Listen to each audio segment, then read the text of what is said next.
A esta hora saludamos a la ministra de Gobierno, María Paula Roma, quien le doy la bienvenida y las gracias por acompañarnos. Ministra, ¿cómo está? Buenos días, Liz. Muchas gracias a ustedes. Bueno, si bien vamos a andar en el tema de su comparecencia ante la Comisión Especial de la Asamblea por los hechos ocurridos hace un mes, sí quisiera empezar preguntándole su opinión sobre el debate que se lleva en la Asamblea sobre la Ley de Crecimiento Económico que, como decíamos con el economista Spurrier hace unos minutos, va sumando voces en torno a que se debe archivar este proyecto de ley enviado con carácter urgente por parte del Ejecutivo. ¿Cuál es la opinión de ustedes como gobierno? Sí, muchas gracias. Y precisamente escuchaba su entrevista con el economista Spurrier y me gustaría agregar algunas cosas a lo que se comentó. Es una ley que, a pesar de que algunos sectores en la Asamblea Nacional y fuera de ella se empeñan en decir, le mete la mano al bolsillo, es un problema de impuestos, también hay que explicar qué impuestos tiene esa ley. Esa ley no sube el IVA, no le sube los impuestos al ecuatoriano promedio, a las empresas de todos los tamaños, pero esto beneficia sobre todo a las pequeñas, les va a dar un gran alivio porque el proyecto de ley elimina el anticipo del impuesto a la renta. Es increíble, pero hoy muchos sectores políticos que están levantando su voz contra la ley hicieron de la eliminación de este impuesto una bandera de lucha. Aquí está la ley que elimina el anticipo del impuesto a la renta para todas las empresas, para que tengan mayor liquidez y se pueda reactivar la economía y el empleo.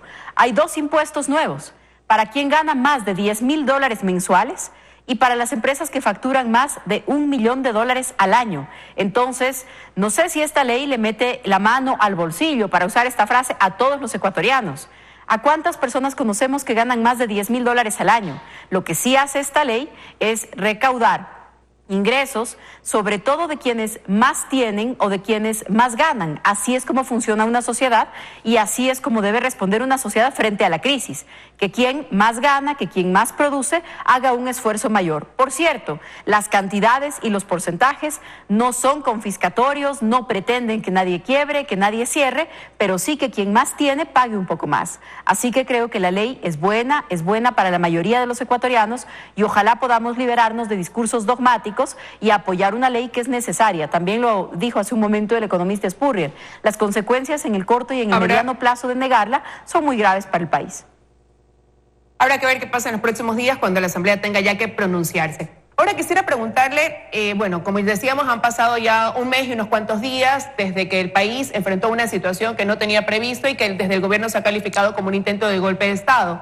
Usted acudió a una comparecencia ante la Comisión Especial de la Asamblea y quisiera preguntarle, doctora, un mes después, ya reflexionando sobre esto que vivió el país, ¿cuál es esa conclusión mayor a la que llegan, ¿no? como gobierno de esta situación que puso en riesgo la democracia en el Ecuador? Así es, Liz, ha pasado un mes desde que inició, pero ni siquiera ha pasado un mes desde que terminó esta jornada o estas jornadas de violencia. Son unas pocas semanas, pero lo más importante en este momento era no solamente conseguir la paz, sino también evaluar lo sucedido. Ahí hay una parte que le corresponde al gobierno, a la ciudadanía, a la política, pero también hay una tarea que le corresponde a la justicia. ¿Fue un golpe de Estado o un intento de golpe de Estado? Sí, pero no solo eso. Fueron muchos factores juntos. No podemos desconocer que también había sectores de la población, personas que lo que estaban expresando era un descontento frente a una situación, frente a su realidad. Y creo que hay que diferenciar bien esos aspectos también distintos de la protesta. No es lo mismo decir, no estoy conforme con la situación económica, estoy levantando mi voz por las dificultades en el sector rural, que no son nuevas, pero que hay que atender. No es lo mismo eso que concertar y coordinar un ataque a la Contraloría o un ataque a un cuartel militar o cortar el agua. Entonces, ese fue uno de los ejes de mi comparecencia en la Asamblea. Decir lo que pasó aquí fue un conflicto complejo, fue un conflicto político por un lado y también fue un conflicto de seguridad. A la política, al llamado de atención de la población, hay que responder con política y el gobierno está escuchando y está diseñando programas y políticas públicas para atender a esos sectores. Pero también hay otros sectores, hay otros actores que lo que tuvieron fue un plan no solamente para atacar al gobierno, sino para desestabilizar el Estado de Derecho, y ahí cada uno de los componentes también tendrá que rendir las explicaciones que correspondan. Algunas serán políticas, otras serán penales, como lo estamos viendo. Ahora, precisamente usted decía en su comparecencia que el 12 de octubre fue el día en que se reflejó el mayor intento de ese golpe de Estado, donde se vio la presencia de grupos subversivos que estaban planificados y entrenados, que tenían una coordinación plena. ¿Qué más han podido recabar como información en torno a ese tema? Así es. Lo primero es que hemos diferenciado, y yo lo hice en mi presentación en la Asamblea, entre algunas cosas que pueden calificarse como violencia espontánea y otras que son violencia organizada. Puede ser espontáneo que en un momento de indignación, de molestia, un grupo de manifestantes empujen las vallas de los policías, se enfrenten con los policías. No es espontáneo llevar metal, llevar fierro, calentarlo, llevar con qué calentarlo en la marcha y con eso intentar perforar los cascos de protección de la policía. Eso ya no es espontáneo, tengo que organizarme violentamente para atacar así. No es espontáneo tener una formación en donde tenemos una defensa, un ataque y una dirección y usan voladores a través de tubos de PVC para convertirlos en proyectiles. Eso ya no es una violencia espontánea, no es una explosión de ánimo de ese momento. No es espontáneo tener un grupo de chat para ir a tomarse la Contraloría General del Estado. No es espontáneo conducir la marcha hacia un cuartel militar. Entonces, ahí tenemos varias cosas y, por supuesto, la justicia hará su trabajo, pero tenemos ya algunos indicios de que se estaba programando, primero para el 9 de octubre, incluso con toda la preparación política sobre una reivindicación para esa jornada, con lo que implica históricamente, y luego cuando el 9 de octubre, afortunadamente, tenemos una jornada tranquila en la tarde, la marcha de la CONAIE toma una ruta diferente, no se dan los enfrentamientos que a todos nos preocupaban, entonces se pasa un nuevo estallido para el día 12 de octubre, incluso preparando declaraciones, decisiones políticas, que lo que pretendían era afectar al Estado. Hay que diferenciar cuál fue la participación de cada sector, creo que hay que hacerlo. Es muy difícil decir toda una organización estaba detrás de algo. Las responsabilidades, sobre todo las penales, son individuales y eso es parte de lo que la justicia tiene que esclarecerle al país. Pero no podemos negar que hay señales que son muy claras y que una cosa que estaba en juego esa semana era la impunidad, Liz. No solamente porque fueron a quemar la Contraloría, sino porque lo que trataron de impedir era que se dé la audiencia de casación de Jorge Glass, que estaba prevista para esa semana y se postergó, y la audiencia de formulación de cargos de Arroz Verde o de Sobornos 2012, que también estaba prevista para esa semana y que también lograron postergar por el caos del país. Ahora, ministra, usted ha sido enfática y obviamente por una intención del gobierno de respetar la independencia de cada función, y usted ha sido enfática, repito, en decir que le corresponderá a la justicia actuar. En este momento hay procesos abiertos por el delito de rebelión contra algunas personas y se está siguiendo la marcha, pero dentro de su comparecencia también le cuestionaron algunos asambleístas que forman parte de esa comisión el hecho de que hayan personas que que cayeron quizás en la sedición, en poder arengar a que se den actos también dentro de esto que comenzó como una marcha pacífica, y se refirieron también a los dirigentes indígenas en ese sentido. Cuestionaron por qué algunos de ellos no están también dentro de un proceso, privados de su libertad mientras se realiza dicho proceso, y ahí sigue quedando una respuesta pendiente. Sí, pero aquí hay algo muy importante. Afortunadamente no es el Ejecutivo el que decide cuando una persona es detenida. La Policía Nacional hace detenciones solamente en casos de delito flagrante. Una vez que no hay delito flagrante o cuando no se trata de esas circunstancias, sino que hay una investigación, la Policía Nacional, menos el Ministerio de Gobierno, ni la Policía Nacional ni el Ministerio de Gobierno decide detener a alguien, ni tampoco decide sobre qué delito acusarle. Lo que nosotros podemos hacer, y lo hemos hecho en el momento en el que correspondía, es decir, presumimos que se está cometiendo un delito. Presumimos que aquí está sucediendo algo que está tipificado en el Código Penal. Secuestros, por ejemplo. Eso se hizo en su momento, la jornada, el día que diferentes policías estaban secuestrados, para ponerle un ejemplo. Pero una vez que eso está puesto a órdenes de la justicia, no es la policía, ni tampoco el Ejecutivo, ni tampoco yo, quien decide quién es privado de libertad, sino que la Fiscalía tiene que resolver si encuentra mérito suficiente. La Fiscalía lleva el caso ante un juez y un juez puede dictar una medida cautelar. Creo que hay que tener clara esa separación. Pero usted siente que la justicia va en la línea.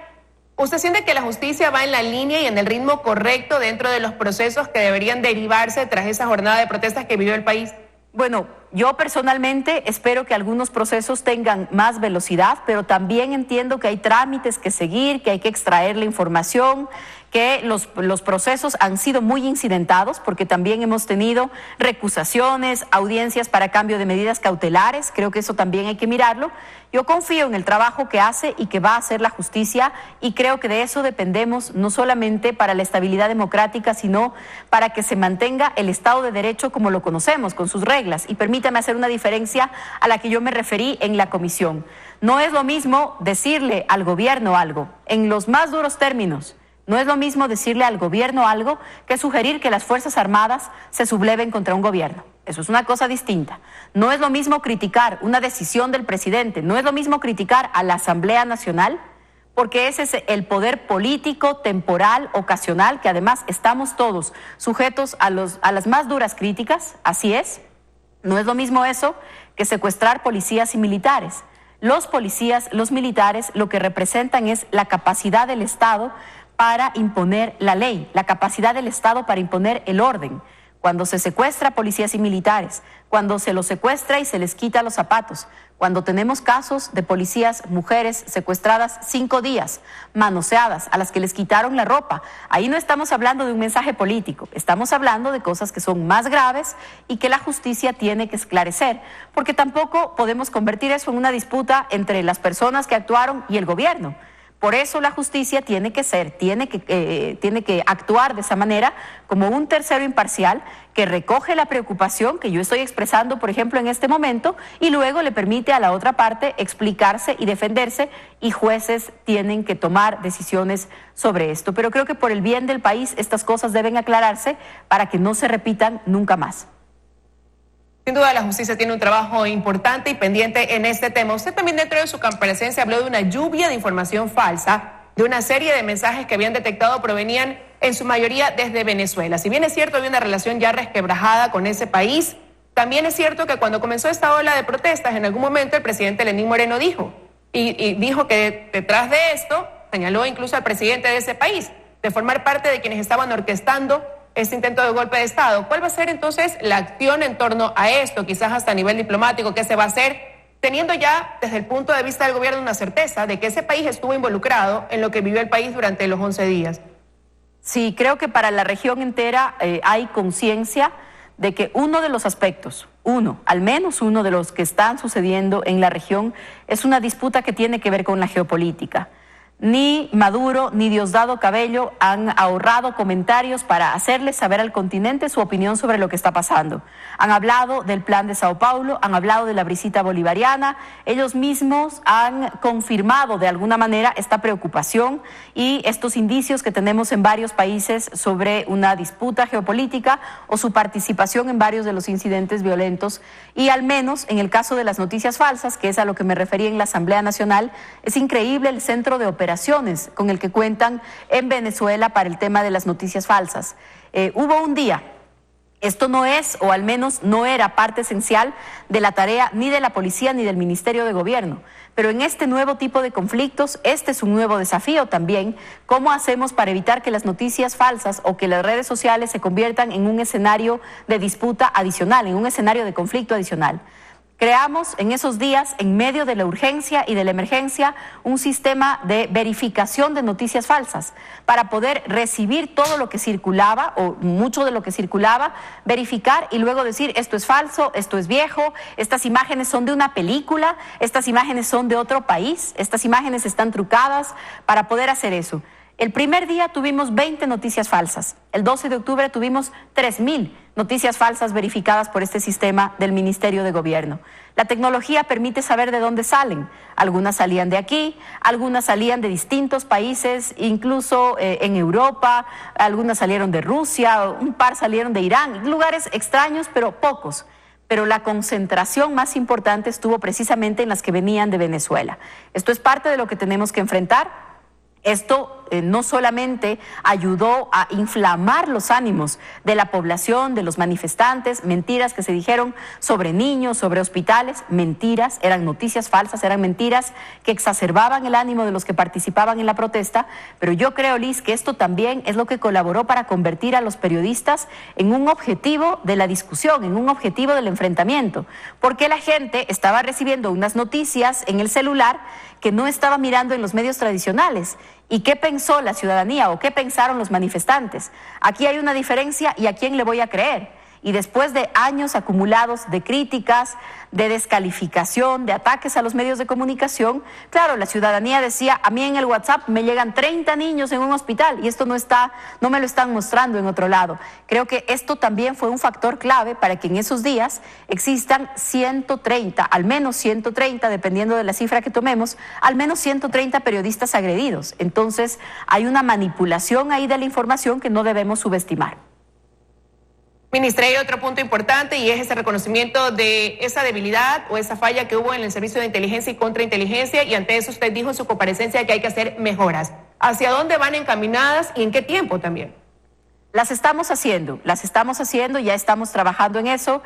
Usted comprenderá que por tratarse de temas de inteligencia no es algo en lo que pueda explayarme dando detalles, pero necesitamos tener más y mejor información. Necesitamos también intercambiar esta información con otras agencias de inteligencia en la región, porque hay temas que no están desconectados entre sí. Esto es parte de lo que estamos trabajando, pero sin lugar a dudas esta experiencia que es nueva para el país, que es nueva para las fuerzas del orden, que es nueva para la policía, tiene que permitir que actuemos cada vez de mejor manera si es que nos corresponde enfrentar un escenario similar. Yo espero que no. Nuestro principal objetivo, el escenario deseable, es que una cosa así nunca se repita. Para eso hay una dimensión política en la que estamos trabajando, por supuesto. Hay sectores a los que hay que atender con prioridad, con mayor dedicación. Es cierto y lo estamos haciendo. La justicia tiene que hacer su trabajo. Hay personas que deben ser sancionadas si cometieron delitos, porque la impunidad es un muy mal mensaje también para los estados democráticos. Hay muchos frentes que atender y lo estamos haciendo porque, repito, el objetivo es que esto nunca se repita. Ministra, ya tengo que concluir, pero quiero que rápidamente me conteste esta pregunta, y es en base a su última respuesta, si es que hay entonces la garantía de o no de que esto pueda repetirse al menos de aquí hasta el 2021, cuando ya vayamos a las urnas y concluya el periodo de gobierno, de este actual gobierno, valga la redundancia. Bueno, las garantías absolutas no existen y esto nos demostró que también, a pesar de las previsiones, siempre hay cosas que salen de nuestro control. Pero yo creo que no solamente el gobierno es el que quiere que esto no se repita. Creo que en este momento la población no quiere que se repita. Las personas que dejaron de producir, que dejaron de vender, que dejaron de tener ingresos, muchas van a tener que cerrar sus empresas. La banca pública está generando créditos especiales para poder pagar las planillas, niños que dejaron de ir a la escuela, poblaciones aterrorizadas, aunque no estén en primera línea de un enfrentamiento. El temor una noche de escuchar un tanque de gas estallando en Quito, porque lo hicieron estallar los manifestantes, el temor de ver estas imágenes, pacientes que no pudieron llegar a los hospitales, ciudades sin agua. Creo que en este momento la propia población no se sentiría ni representada ni tampoco satisfecha con una medida de fuerza. Creo que este periodo tan duro para todos nosotros, lo que es también es un llamado para que desde los sectores dirigenciales nadie pretenda hacer oír su voz de una manera tan violenta que termina costando siempre más a quien menos tiene. Quiero agradecerle, ministra, su presencia esta mañana aquí en los desayunos de 24 horas. Muchas gracias a ustedes. Gracias, Liz. Gracias a usted. Con esto de aquí me despido. Ya vienen las noticias enseguida aquí en Teleamazonas.